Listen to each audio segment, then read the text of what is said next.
Bonjour les enfants. Cette semaine, nous commençons le deuxième Sefer de la Torah, le Sefer Shemot. Tu te souviens, il y a 5 Sepharim dans la Torah. Bereshit, Shemot, Vaïkra, Bamidbar et Devarim. La Parashat Shemot est la première paracha du deuxième Sefer de la Torah. Dans notre paracha, les Béné Israël sont installés en Égypte, dans la province de Goshen. Les Béné Israël font très attention à ne pas se mélanger avec les Égyptiens.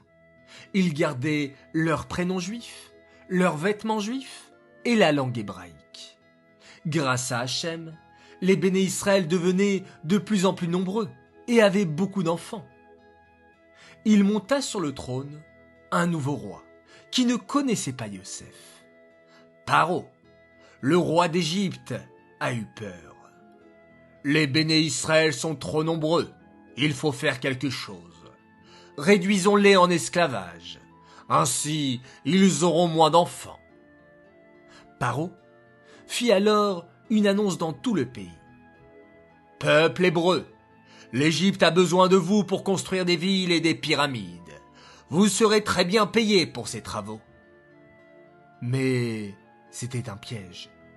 Les Hébreux vont accepter de travailler pour Paro, mais au lieu d'être payés, ils devinrent ses esclaves. Les Hébreux travaillaient très dur, fabriquaient des murs, posaient des briques, construisaient des villes et des pyramides. Si les Hébreux ne travaillaient pas assez vite, les gardes égyptiens les fouettaient. Un jour, un astrologue égyptien vint voir Paro. « J'ai vu hier soir dans les étoiles qu'un petit bébé va bientôt naître, et il sera le sauveur du peuple hébreu. » Paro décida alors de tuer tous les bébés garçons.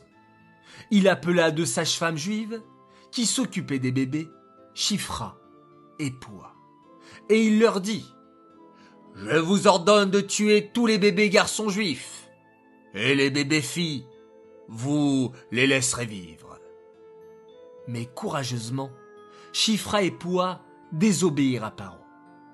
Alors Paro ordonna qu'on jette dans le Nil tous les petits bébés garçons juifs. À cette époque, Yocheved tomba enceinte et accoucha d'un petit garçon. Quand il vient au monde, la maison s'est remplie de lumière. Yocheved a compris que son fils serait un tzaddik, mais il fallait cacher ce bébé. Sinon les Égyptiens le prendraient et le jetteraient dans le Nil. Yocheved mit son petit bébé dans un petit panier en osier. Elle posa le panier sur le Nil et la grande sœur Myriam resta cachée derrière les roseaux pour veiller sur son petit frère. À ce moment, la fille de Paro, Batia, alla se baigner dans le Nil. Quand elle vit le petit berceau qui flottait sur l'eau, elle tendit sa main pour attraper le berceau. Et Hachem fit un grand miracle. La main de Batia s'allongea pour attraper le panier d'osier. Batia prit le bébé et l'adopta. Elle le nomma Moshe, ce qui signifie « tirer de l'eau ». Moshe grandit dans le palais de Paro. Moshe sortait souvent du palais pour voir ses frères hébreux. Il était triste pour ses frères esclaves. Un jour, Moshe vit un Égyptien fouetter un Juif très fort. Moshe prononça alors un nom d'Hachem spécial, qui tua l'Égyptien.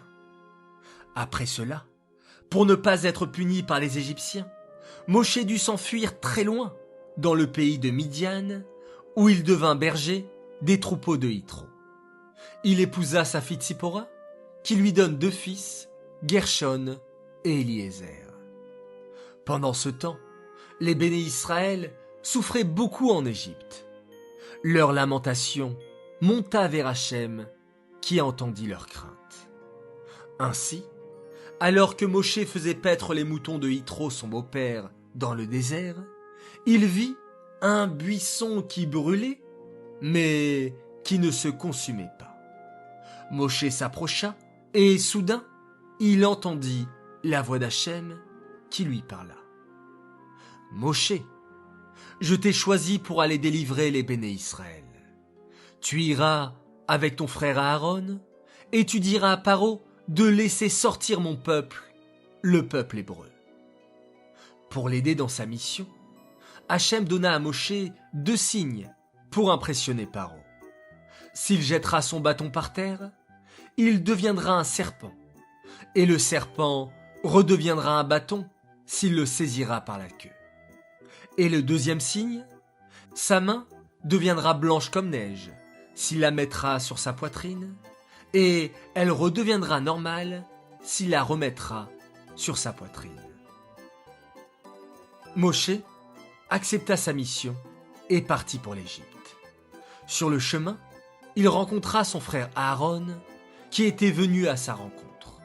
Tous deux se rendirent chez Paro et lui déclarèrent : « Paro, Hachem t'ordonne de laisser partir les béné Israël. » Mais Paro refusa de laisser partir les béné Israël. Il était furieux qu'on lui demande de les laisser partir.